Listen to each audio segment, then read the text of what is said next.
Hi, I read the script you sent, and below is the analysis of the proper nouns in that script. Name of person, Brad. The name of the man, the main character in the story. Muy, Maya, Mr. Brad's wife's name. Chien, Chris, Brad's father's name. Barry, Brad's brother's name. Excerpt, Ivy, Mr. Barry's wife's name. Hang, Rose, the name of Mr. Brad and Mrs. Maya's daughter. Duke, Dan, the name of Mr. Brad and Mrs. Maya's son. Thang, Ted, the name of Mr. Barry and Mrs. Ivy's son. Mason, the son of Mr. Barry and Mrs. Ivy. Place name Bac Ninh, Long Beach, Ted Province is where the teacher that Mr. Barry's family sought out to help with their funeral. Hanoi, New York, the capital of Vietnam, where Ted studied and where Barry's family later came to receive his body. The South, the land where Mason went to work and had an accident. Title focuses on horror and creepy elements. The Curse of the Double Funeral, Horrifying Revenge.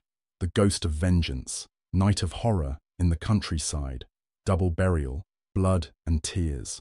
The Nightmare of the Dead, The Return of the Ghost. The Haunted House. Title evokes curiosity and mystery. Buried Truth, Double Funerals and Mysterious Deaths. Horror Story, At the Crossroads House. Whisper, On the Night of the Seven First Offerings. The Deal with the Devil, The Price to Pay. The Cruel Fate, Double Funeral and Family Tragedy. Masonic Title, Spiritual Elements. Karma, Karma and Retribution. Double Funeral and Wronged Souls. Karma, Double Funeral and Family Tragedy. Paying the Price for Past Mistakes. Reincarnation, Double Funeral and Multiple Deaths. Owen Ningiet, Double Funeral and Family Tragedy. Our channel, episode 1-24. 49 days, 3 lives. A huge horror ghost story. MC John, full 4K. YouTube, https www.youtube.com. Watch VNZYUAJ7AM. Transcript. Welcome to our channel, a place for horror spiritual ghost stories. If this is your first time visiting, hello, I am John, the owner of this place. Nice to see you again on our YouTube channel. Ladies and gentlemen, when it comes to the concept of multiple deaths happening at once, it is no longer unfamiliar to the Vietnamese people. For instance, there is the story of the tragic event in Tay Binh, where 7 people died at the same time, or the tale of an entire family in Hai Duong falling victim to a series of deaths. Stories that have been passed down with countless rumors, both true and false.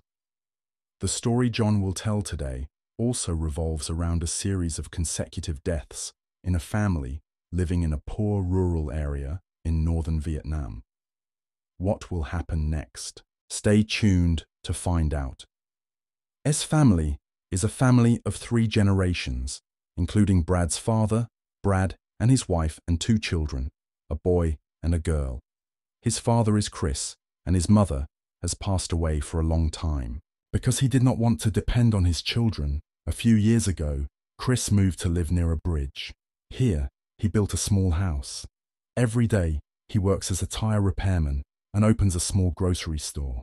Brad's house and Chris's house are very close to each other. Brad's daily job is to work for others, whatever people hire him to do. One day, he works as a construction worker. Another day, he digs the soil and digs ponds. Or sometimes, when it's the harvest season, he takes on planting rice seedlings. And when it's harvest season, he continues to help people harvest to earn more money. Brad's wife, Maya, is like her husband. In addition to the few fields that she cultivates and harvests all year round at home, Maya also follows her husband to work for hire. The family's life was not rich, but it was enough to support 4 mouths in the house. After many years of saving, Mr. Brad and Mrs. Maya built a decent house. The new house was built by Mr. Brad on a piece of land right at the intersection. At first, the neighbors advised against living there because according to Feng Shui, this land is called the Thuong Sat position. which means it looks like a spear piercing straight into the house. Moreover, the land was located right next to a bridge, and usually, being near a bridge will easily accumulate negative energy. In general, the land was very bad, but because it was ancestral land, Mr. Brad was not a superstitious person, so he resolutely ignored all objections. After several months of construction, the three-room house was completed, and everyone came to congratulate the new homeowner. Finally, after many years of hard work and saving, the couple was able to build a spacious and comfortable dream house, no longer worrying about the rainy season like when they lived in the old, dilapidated house.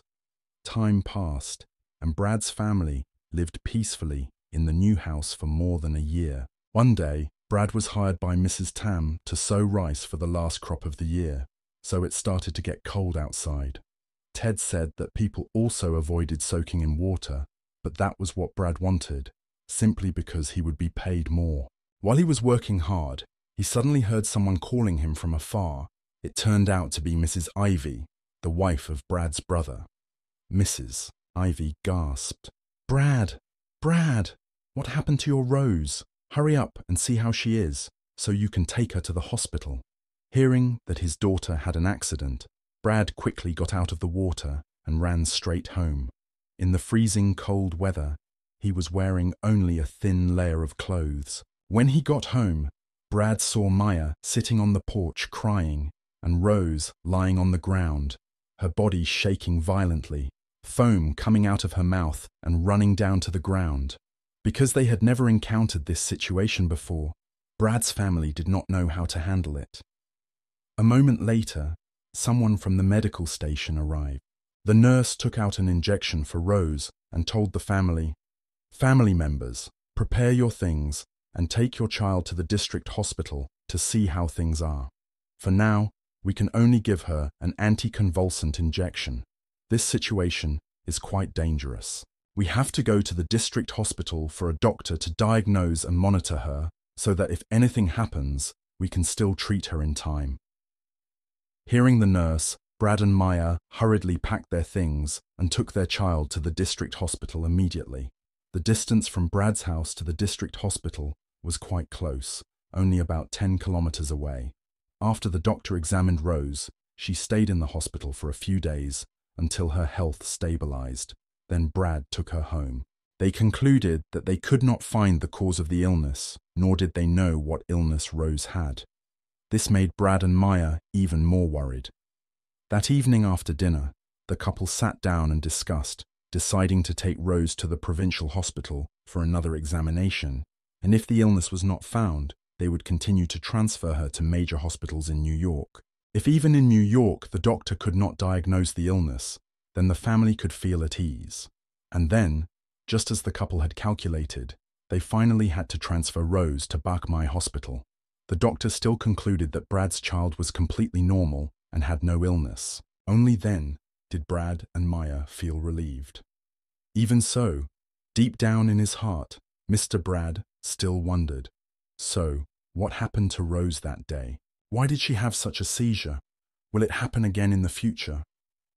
He pondered for a while, but then he shook his head and ignored it, because even a big hospital couldn't find the disease, so it was probably fine. Until one day, Mr. Brad went to eat vermicelli with pork intestines and blood pudding and bought some money to bring over to Mr. Chrissy. Standing in front of his father's iron gate, Mr. Brad was a bit puzzled. It was already 8 o'clock. Why hadn't he woken up yet? Normally, the old man woke up very early. At 5 o'clock in the morning, he went to exercise with the other old people in the village. But today, the sky was bright, and he still hadn't opened the door. Mr. Brad was afraid that his father was sick and lying in the house, so he hurriedly called out, "Dad, open the door for me. I'll bring you a bowl of vermicelli." Mr. Brad stood still and waited for a while, but did not see Mr. Chris respond. Then he called a few more times, but still did not get any response. So Mr. Brad hung the bag of noodles on one side of the gate and went around the side of the house. Looking through the window, he did not see his father lying on the bed, so he went around the gate again. Walking around the house to find a way in, When he got to the fence and looked inside, Mr. Brad was startled and panicked when he saw Mr. Chris lying naked in front of the bathroom door. Mr. Brad panicked and called out continuously, "Dad! Dad! What happened to you? Dad!"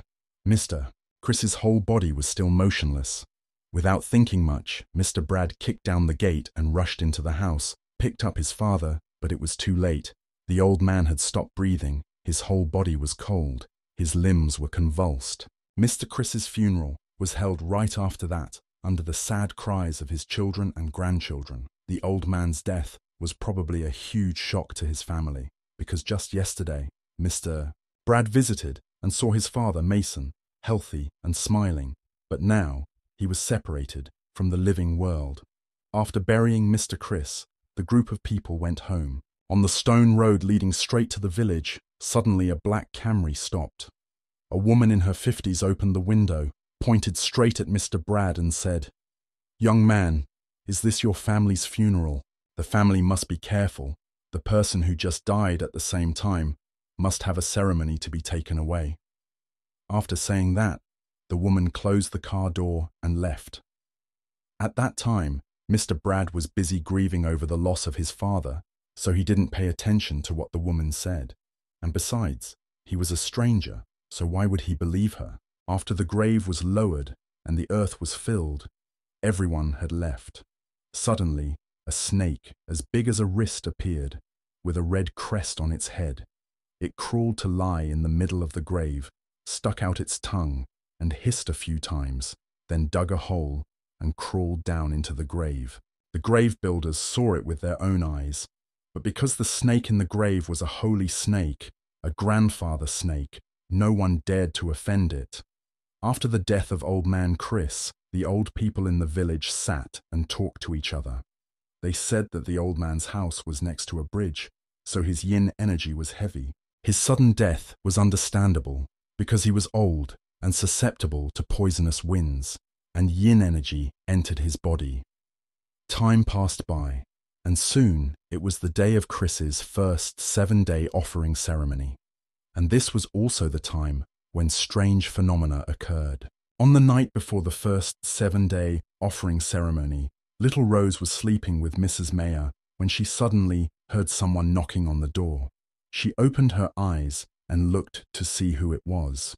With her own eyes, she saw old man Chris standing outside the gate, pointing into the house and calling, "Brad, Maya, open the door for Dad. Rose, open the door for Dad. Rose, it's cold out here. Open the door for Dad." Little Rose was like a lost soul, absent-mindedly walking out the door. Old man Chris had no clothes on. The scary thing was that his face was pale and his eyes were bloodshot, looking no different from a demon's eyes. Little Rose was slowly walking to the door when at that moment Mrs. Maya woke up and saw her daughter like a lost soul.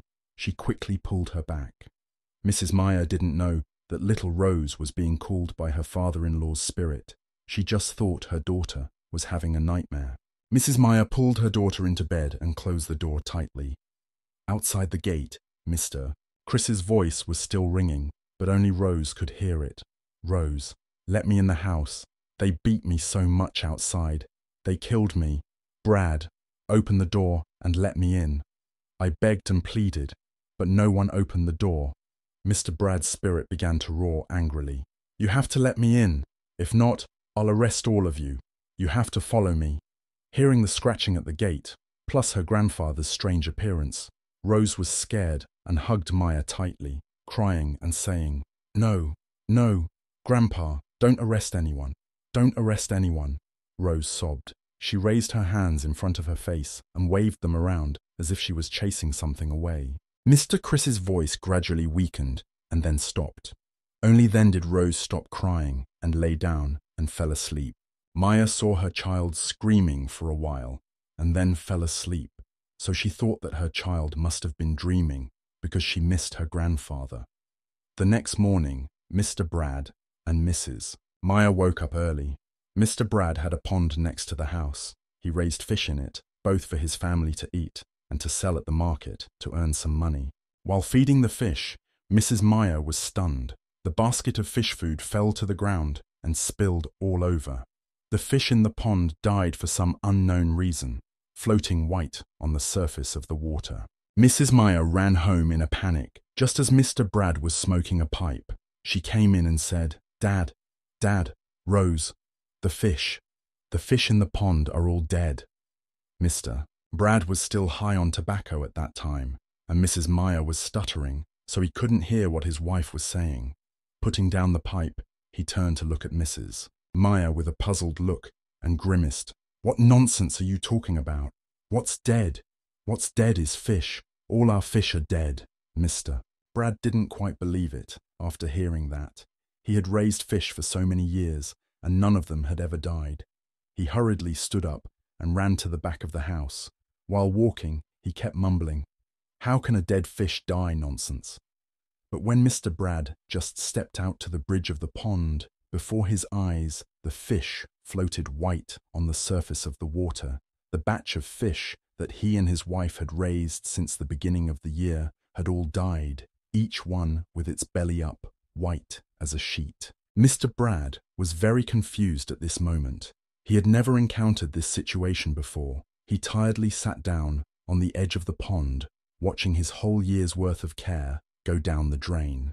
Mr. Brad was still wondering how to handle this when Mr. Barry and his wife's voices rang out from inside the house. Mr. Barry was Mr. Brad's older brother. Today, Mr. Barry's family was making a first-week offering for Mr. Chris, so they came to call Mr. Brad. When Mr. Barry entered the house, he did not see Mr. Brad and his wife, so he went around to the fish pond to look for them. As soon as he reached the bridge of the pond, Mr. Barry was also surprised to see the scene of dead fish in Mr. Brad's pond. Seeing his younger brother sitting absent-mindedly in the distance, Mr. Barry immediately went over and asked, "What's going on, Brad? What happened that all the fish died?" Mr. Brad sadly replied, "Are you here? I'm also having a headache about this. This morning, my wife went out to feed the fish and found the whole pond dead." Mr. Brad had not yet recovered from the shock of the mass death of fish in the pond, when suddenly something was crawling in the pond. At that moment, the last few fish that were still alive kept racing to jump out of the water. Mr. Brad and Mr. Barry both found this scene very strange. In their 40 years of life, they had never seen anything like this before. The fish seemed to be chased by someone. They rushed towards the shore. Each time the fish hit the shore, the sound of Barrip's splash rang out. Fish blood splattered everywhere. Mr. Brad turned to ask his brother, What happened, Barry?" Mr. Barry shook his head. His expression was not much different from Mr. Brad's. "Everything happened so suddenly, Mr. Barry sat down next to the pond, scooped up the pond water. Other than the fishy mire of the fish blood, he did not smell any other mire. Mr. Barry thought about it and guessed that maybe the water in the pond was polluted, causing the fish to be unable to breathe and suffocated. The phenomenon of the whole school of fish rushing towards the shore made him even more certain that there was a problem with the water source. Mr. Brad also had the same thought, so Mr. Barry said what he wanted. So he immediately told Ted. That morning, the two men had to bring nets to scoop up all the dead fish. While the two men were cleaning the pond, suddenly inside the house, Mrs. Meyer screamed loudly, along with the sound of footsteps running out of the pond. As soon as she reached the edge of the pond, Mrs. Meyer panicked and shouted loudly, "Brother Brad! Brother Barry! Come home quickly and see!" Although Mr. Brad did not know what was happening in the house. Seeing his wife's ugly expression, he had no choice but to put the racket aside and run into the house with Mr. Barry. When they arrived at the yard, Mr. Brad and Mr. Barry saw Mrs. Meyer and Mrs. Ivy, Mr. Barry's wife, their faces pale. In front of the two women was a pile of black sticky rice lying in the middle of the yard. What was special was that half of the sticky rice was black. The other half was pure white with whole grains of rice.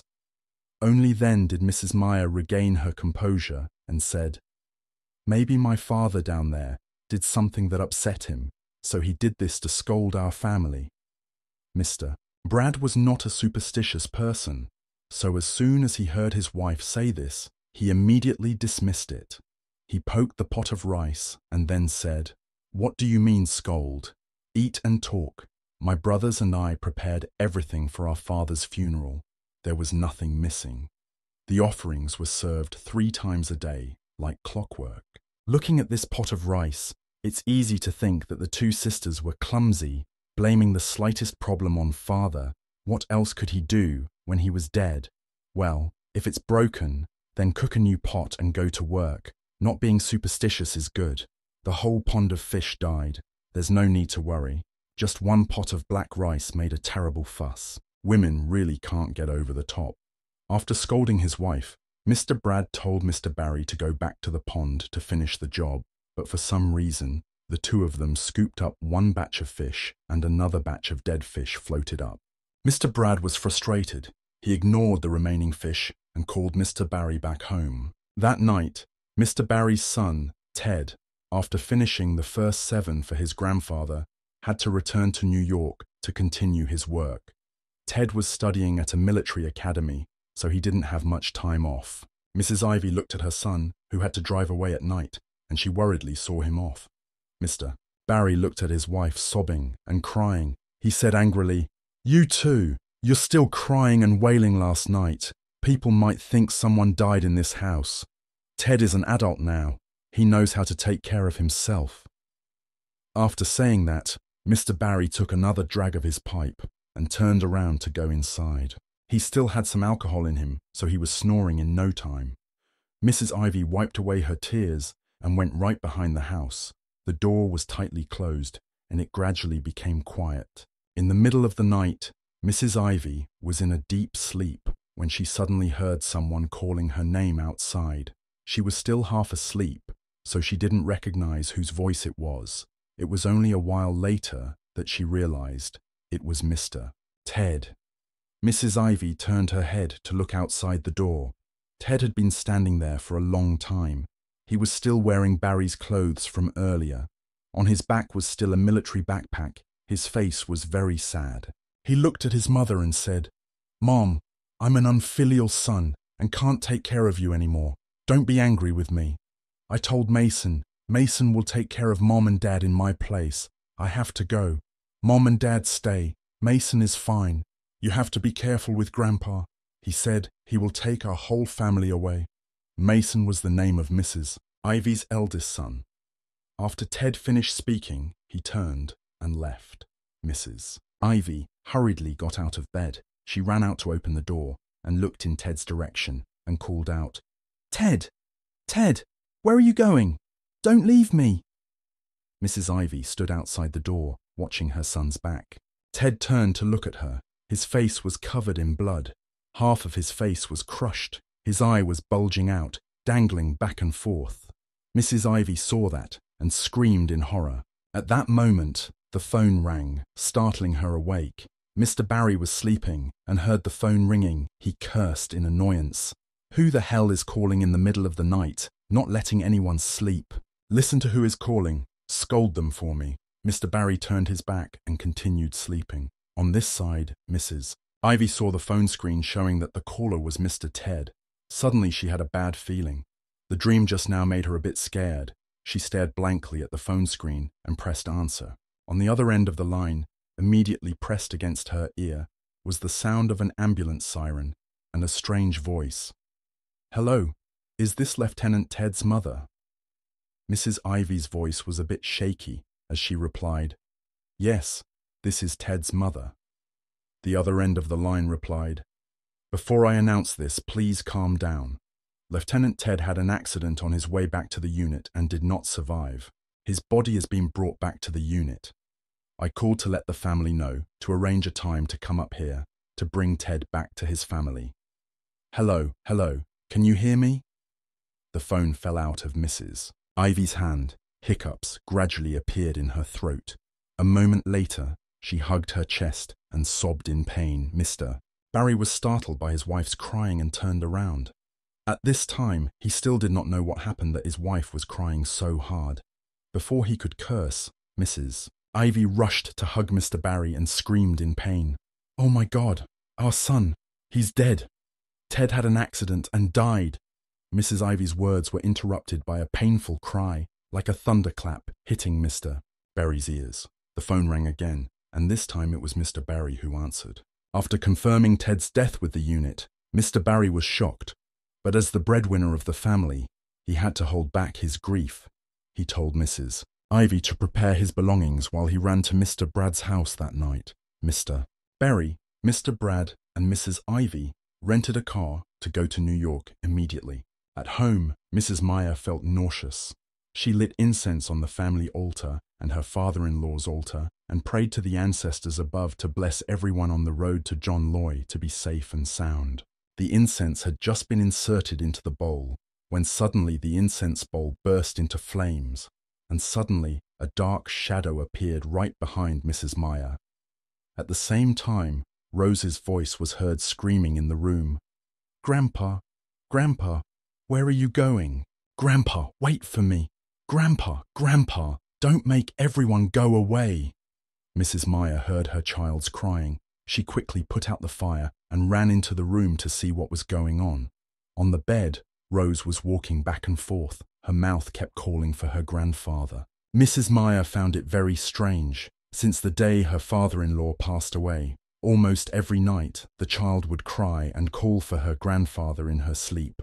There were nights when she even saw her child going out to the yard, pointing at the gate and saying that her grandfather was outside, calling her to come out. Many times she also intended to tell Mr. Brad, but she knew that her husband had never believed in spiritual things, so she kept it to herself and did not tell him. Mrs. Meyer had no choice but to pull Rose down on the bed and rub her body to help her sleep. A while later, seeing that the little girl had fallen asleep and was no longer calling for her grandfather, she felt relieved and went outside. Mrs. Meyer sat in front of the family altar, looking at the clock, restlessly waiting for Mr. Brad to call. She sighed and looked up at the altar. Suddenly, her hands and feet trembled. Her ears buzzed when she saw a dark figure squatting on Mr. Chris's altar. Looking at her, laughing loudly, the black figure looked straight at Mrs. Meyer with its bloodshot eyes. Before she could react, the black figure had already rushed outside. Mr. Chris's portrait on the altar fell straight to the ground and shattered into pieces. Mrs. Meyer was very scared at this time, but still had to struggle to crawl step by step to pick up the portrait.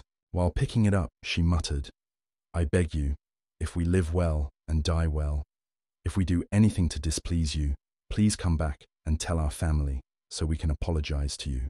Please don't come back to disturb our family."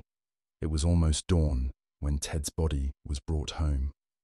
Ted's death was like a shock to Barry's family. Mrs. Ivy was so heartbroken that she fainted repeatedly, and her family had to take turns watching her for fear that she would do something foolish. After Ted's funeral, when she got home, Mrs. Meyer felt that everything seemed to be a mystery, so she decided to tell Mr. Brad. No matter how much he scolded her, she had to tell him. Seeing Mr. Brad sitting alone on the porch, Mrs. Meyer tiptoed out and sat next to him. She hesitated. "Sir, I have something to tell you. Should I tell you or not?" "Hey, this woman, if you have something to say, just say it. You and I have lived together for decades now, and now you're acting like strangers." Mrs. Meyer looked back at Mr. Brad to see what his attitude was. Then she took a cold breath, gathered all her courage, and said, "Sir, I know you are not superstitious, but we should go see a fortune teller. It's been less than a week, and 2 people have died in the family. People in the village are saying that our family has a double death. Lately, I've seen little Rose crying every night and saying that her grandfather was standing outside the gate, calling for her. Moreover, the day you and Barry went to New York, I clearly saw a dark shadow sitting on your father's altar." Before Mrs. Meyer could finish her sentence, Mr. Brad slammed the pipe bowl on the table, startling her. Holding a pipe in his hand, Mr. Brad pointed at Mrs. Meyer and scolded, "What do you mean by coincidence? Rose calls Grandpa because she lives with her father. Now that her father is gone, it's normal for her to miss him. As for Ted, he had a traffic accident and it was just bad luck. Stop listening to them spouting nonsense. It's not good, you know." After saying that, Mr. Brad angrily turned around and went inside the house. Mrs. Meyer knew her husband's personality was like that, so she didn't dare say anything more. Thinking about her son who was studying in New York, she suddenly had a bad feeling.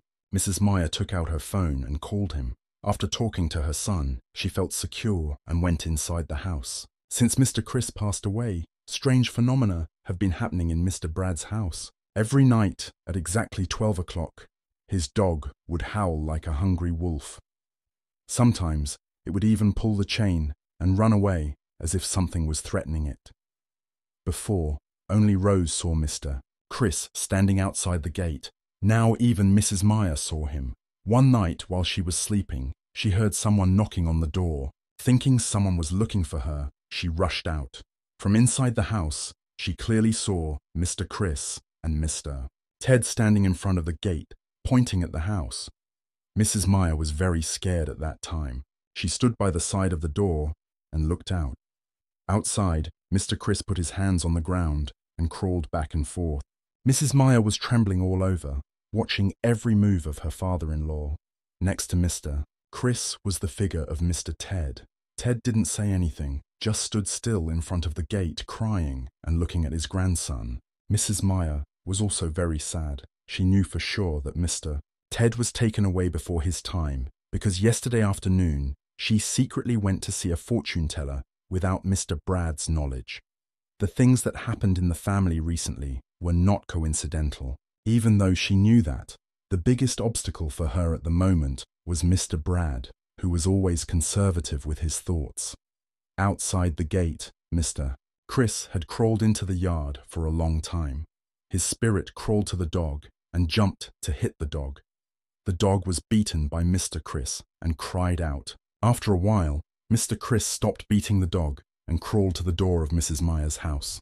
The spirit pressed his face close to the crack of the door, looked around the house, and said in a hellish voice, "Meyer, open the door for me. I know you're here. Open the door for me, Meyer. Rose, open the door for Grandpa to come in. Rose." Mrs. Meyer was so scared that her soul was about to leave her body. Tears were about to fall from her eyes. She had to cover her mouth to stop herself from sobbing. Suddenly, Rose slowly walked out of the house. As she walked, she mumbled like a soulless person. "Grandpa's back. Rose is opening the door for Grandpa to come in. Grandpa said Grandpa is cold. Rose has to open the door for Grandpa." Mrs. Meyer saw her daughter coming out and hurriedly ran to pull her back into the room. The call of old man Chris still echoed outside. Occasionally, the dog chained in the corner of the wall would howl. That same night, at Mr. Berry's house, Mrs. Ivy was sleeping when she heard Ted crying in the yard. Since Ted died, she had suffered from not sleeping or eating. As soon as she heard the crying, she recognized her son immediately. Mrs. Ivy hurriedly ran to the door. It was true that Ted was standing outside. She hurriedly looked for the key to open the door, but Mr. Barry had already left, timely to stop. He did not see anything. He just thought that maybe, because her son died too suddenly, Mrs. Ivy was shocked and mentally unstable. Mr. Barry ignored Mrs. Ivy screaming and continuously pointing to the yard calling Ted's name. He still dragged his wife back inside. After Mr. Barry and Mrs. Ivy left, the spirit of Mr. Chris appeared again. He looked into his son's house with red eyes full of resentment. Time passed, and soon it was almost the 49th day of Mr. Chris's death. Recently, Mrs. Ivy's spirit has been more stable than before. She also did not see Mr. Ted anymore. Only Mr. Brad's family still had a headache about Rose's strange illness. Before, when she went to Bach Mai for a checkup, the child was normal and fine, but for some reason, for the past month, every few days she had a seizure and foamed at the mouth. Mrs. Meyer gave her Western medicine and then boiled herbal medicine for her to drink, but it did not help. Once, Mr. Brad heard that digging up the ground, cleaning out the intestines and cooking porridge for Rose to eat would cure epilepsy. Mr. Brad also tried to do so, but it didn't work. That night, Mr. Barry and Mrs. Ivy went to Mr. Brad's house to ask about holding a 49-day ceremony for Mr. Chris. Sitting in front of the TV, the two of them watched the weather forecast program. Storm number 4 was expected to hit the provinces of the south. At that time, Mr. Barry had a son named Mason who was working in the south. Hearing the news of a big storm, Mrs. Ivy became worried. She didn't know why she had been feeling uneasy for the past few days. After discussing the funeral, Mr. Barry and his wife were about to return when suddenly Mrs. Ivy's phone rang. The caller was Mr. Mason. Mrs. Ivy happily picked up the phone, but unexpectedly, a man speaking Southern dialect came from the other end of the line. "Hello, is this the phone number of Mason's family? I'm a passerby informing the family that Mason was crushed by a fallen tree and died on the spot. The family should come and claim the body. The police are here." Hearing the announcement from the other end of the line, Mrs. Ivy was stunned and fainted on the spot. Mr. Barry had to grab the phone to answer the call. Knowing that his last son had died, Mr. Barry knelt down and cried. Ted's death was Mr. Barry's last limit, and now Mason was dead. He couldn't hold it in any longer. He banged his head on the ground and cried. In just over a month, Mr. Barry lost 2 sons at the same time. The pain was endless. He asked for the address so that the family could come and claim the body. Before one matter was over, another one came. At the same time, the figure of little Rose slowly walked out of the room. She put her hands on the ground and jumped up and down like a monkey. She crawled to the altar of old man Chris and jumped up and squatted on it. Before everyone's puzzled eyes, little Rose picked up all the candy and fruit she was worshipping and threw it straight at Mr. Brad and Mrs. Meyer. Then she pointed at everyone in the house, shook her head and growled, "You guys, I will catch all of you. None of you can escape." Seeing her daughter behave like that, Mrs. Meyer was very scared. She trembled and cried, "Rose, what's wrong with you, Rose? Wake up quickly, it's me. Don't you recognize me?" Little Rose didn't even look at her mother. She glanced at Mr. Brad with eyes full of hatred, then pointed straight at Mr. Brad's face and said with a smile, "You unfilial son, you will be next. I will catch you." After saying that, little Rose fell backwards, fainted, and fell from the altar. Luckily, Mrs. Meyer caught her in time. A few days later, Mr. Mason's body was brought from the south back to his hometown for burial. While everyone was still holding a memorial service for Mason, Brad's family was in chaos. Little Rose, who was fine, suddenly walked out and stood in front of Mason's altar and laughed like crazy. She pushed everyone who touched her away. She kept laughing like that and couldn't stop. Very quickly, she fell to the ground, had a seizure, and died on the spot. Everyone who witnessed it was in chaos. Less than 49 days after Chris's death, 3 more people died in the family. 4 days after Rose's death, it was the 49th day of Chris's memorial service. That day, Brad drank a lot of alcohol. In his drunken state, he pointed at his father's altar and cursed. He cursed without a beginning or an end. He cursed to his heart's content and then climbed into bed to sleep. In the early afternoon, Mrs. Meyer saw that her husband was drunk and couldn't wake up, so she went in to call him. Only then did she discover that Brad had been dead for a long time. Mrs. Meyer hugged her husband's body and cried loudly. Hearing her cry, Dan, Mrs. Meyer's son, who was in the garden and heard his mother screaming, rushed in. Mr. Brad was cold all over. His eyes were wide open. It seemed like he had seen something very scary before he died. Mr. Brad died with his eyes open. No one could close them, so they had to embalm him, even though his eyes were still wide open. The deaths kept happening one after another, and the villagers began to speculate that Mr. Brad's family was really in mourning. They immediately set up a funeral pyre for their daughter that had not yet been put down, and now they were using it for their father. The scene was extremely tragic. After arranging Mr. Brad's funeral, Mrs. Meyer and Mr. Barry and Ivy realized the seriousness of the problem. Even though Mr. Barry did not want to believe it, he had to accept that there really was a spirit in this world, and that was also the cause of all the disasters that his family was suffering. The very next day, Mr. Barry invited a teacher to teach him about the double death. His family went to a teacher's house in Long Beach and then had to hold a prison break ceremony to help his family overcome this ordeal. Mrs. Meyer only had one son left, and fearing that something unfortunate would happen again, she took her son away from that land, bringing her painful memories that could never be erased. Time passed by like that for a few years. Mr. Barry also became seriously ill and passed away, leaving only Mrs. Ivy to live day by day. And the story of the consecutive deaths of Mr. Brad's family, although it has been over a dozen years. Until now, every time it is mentioned, the villagers cannot hide their fear and obsession. This story ends here. Thank you all for listening and following. I wonder what you think about this story. Please leave a comment. Now, goodbye and see you again. Wish you all a good night's sleep.